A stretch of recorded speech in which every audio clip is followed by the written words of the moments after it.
Chantel Johnson with One Radiant Woman, here today to talk to you a little bit about our true identity and to let you know and encourage you that you are created to shine. God has created you with a purpose in mind for you to shine. Matthew 5 verses 14 through 16 state, "You are the light of the world. A city on a hill cannot be hidden. Neither do people light a lamp and put it under a bowl. Instead, they put it on a stand, and it gives light to everyone in the house. In the same way, let your light shine before men, so that they may see your good deeds and praise your Father in heaven." Rise and shine.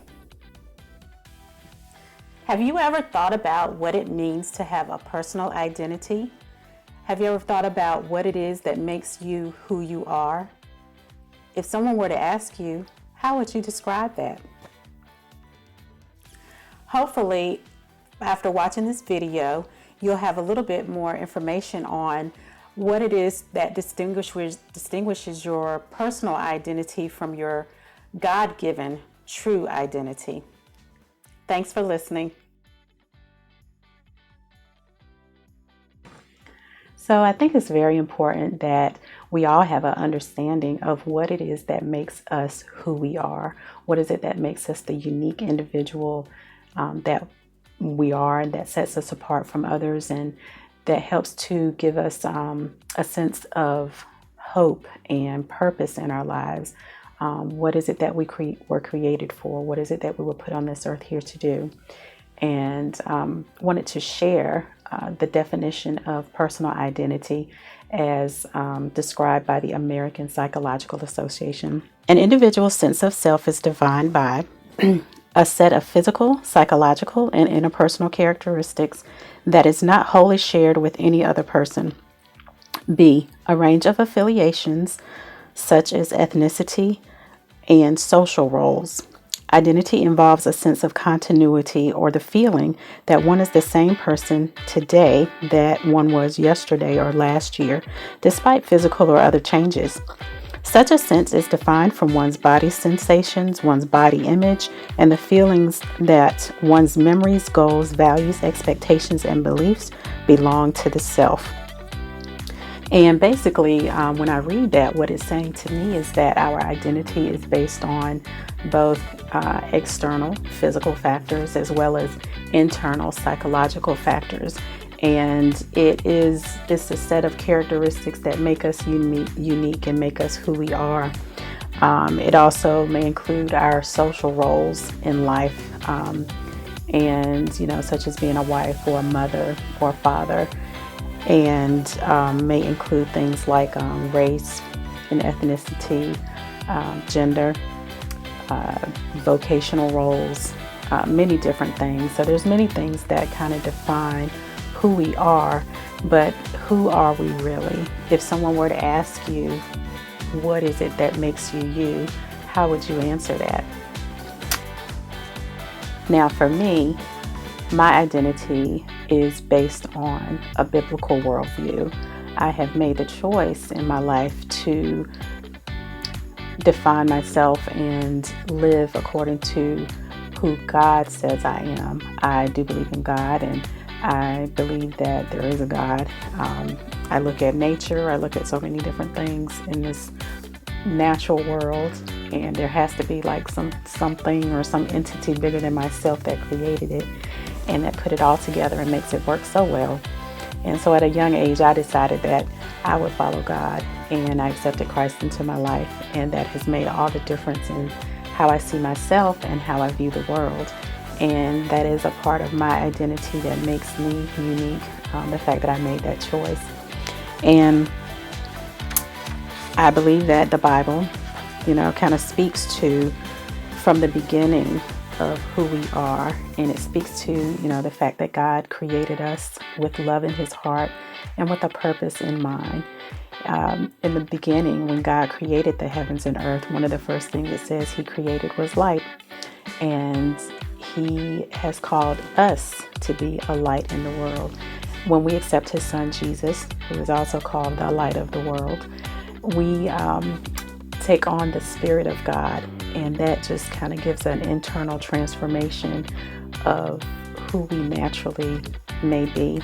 So even though I was born African American and born in the South of the United States and born out of a culture that it included and defined many African Americans by a culture of slavery and coming out of that, even though I have a shared history with that group of people, it doesn't define everything about me.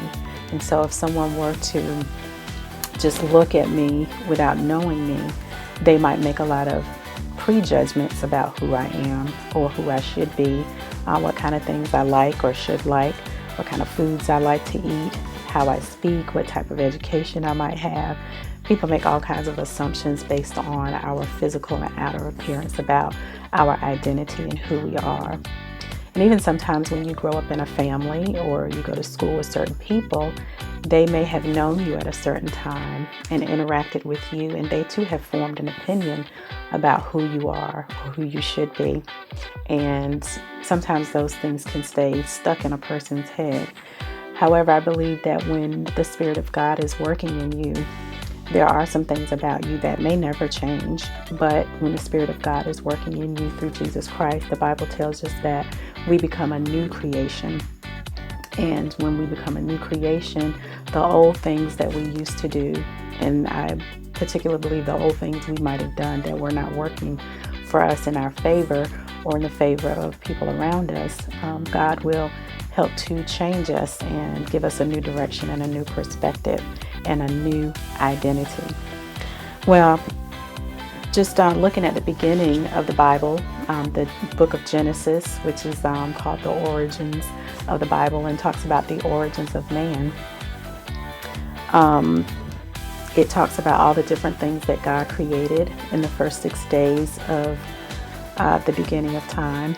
And one of his best creations was mankind. And how do I know that? Because the Bible says it. In Genesis 1:26 through, I'll read through from 26, verse 26 through about 29. Then God said, "Let us make man in our own image, according to our likeness. Let them have dominion over the fish of the sea, over the birds of the air, and over the cattle, over all the earth, and over every creeping thing that creeps on the earth." So God created man in his own image. In the image of God, he created him, male and female, he created them. Then God blessed them, and God said to them, "Be fruitful and multiply. Fill the earth and subdue it. Have dominion over the fish of the sea, over the birds of the air, and over every living thing that moves on the earth."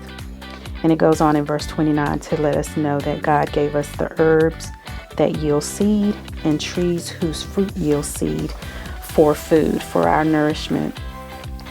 So God is a God of order and of structure, and he is a God of purpose and creativity.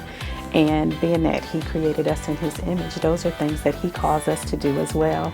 And those directives that he gave mankind from the beginning of time have not changed. God told man and woman to be fruitful and to multiply, to have dominion over the earth and everything in it. And those things have not changed. Now, what does change is how we accomplish those directives. And those are where our different personalities and different identities and the things that make us unique, they play out in how we accomplish God's directives and how we are fruitful and multiply, how we take dominion over the earth by using our gifts and talents to be productive and for all of us to work together so that things flow smoothly in life and that we can be fruitful and multiply. But I do understand that from a biblical perspective, that it is God's intention that God has a relationship with us through his son, Jesus Christ. When we accept Jesus Christ, his son, into our lives, we take on the Spirit of God, and that is what will help to transform our identity into an identity that reflects the image of God that he originally created us for. Without having the Spirit of God in us, it is almost impossible on our own to continuously reflect the loving and wonderful, beautiful, blessed characteristics of God on our own.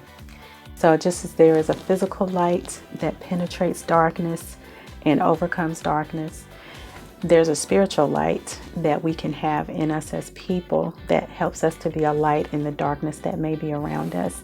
And it's not easy to be a light. You will get some opposition, but I promise you and I guarantee if you make an effort at being a light, God will give you the strength to do it, and He will make it all worth it.